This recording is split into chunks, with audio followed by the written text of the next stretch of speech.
How to cook with garlic. As kitchen and cooking staples go, garlic is one popular spice.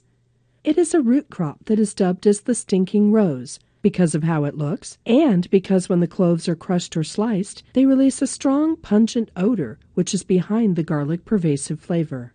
Among spices, garlic is considered to be the most versatile because of how the flavor can be controlled, from nutty, mild, to really strong.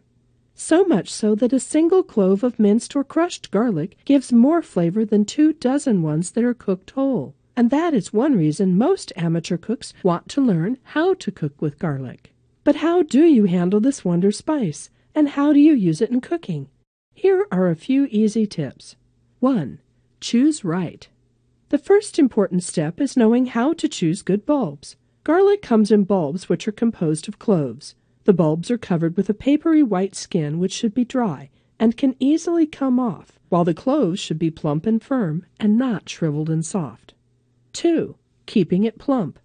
Next is to remember how to store it right. Garlic can be good for days as long as it stays plump.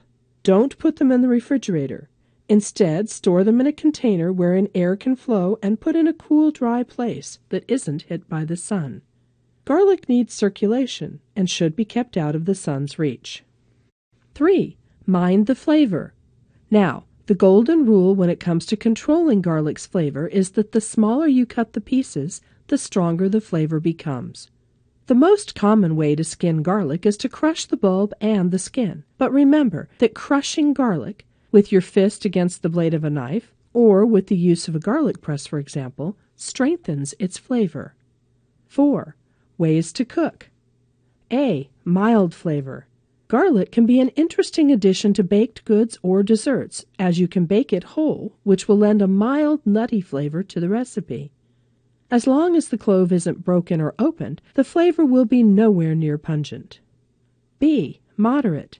When you want the garlic flavor a bit stronger, you can slice the clove into 2 or 3 pieces. Thinly slicing it without crushing can give it a moderate flavor.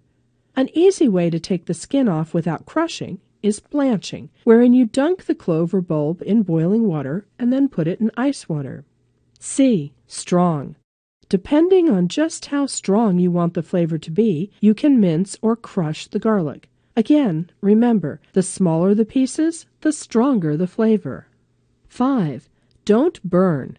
Garlic becomes bitter when burnt, like in sautéing, for example. So remember not to sauté it too long because it easily cooks. Also, remember that the outside and inside skin is not edible, so always remove them when using garlic. 6. Getting rid of the smell. You rid your hands of the stinking roses smell by rubbing it with lemon juice, while you can get rid of garlic breath by chewing on a bit of parsley or mint. Garlic is great with several types of dishes, from appetizers to main dishes to desserts even. But the flavor has to be properly controlled so it best suits the dish and does not overwhelm it. In using garlic, we must remember that the size, as well as the length of time in cooking, controls the flavor. The rule of thumb is, the smaller the pieces, the stronger the flavor, and the longer you cook it, the softer the flavor. I hope this article really taught you how to cook with garlic.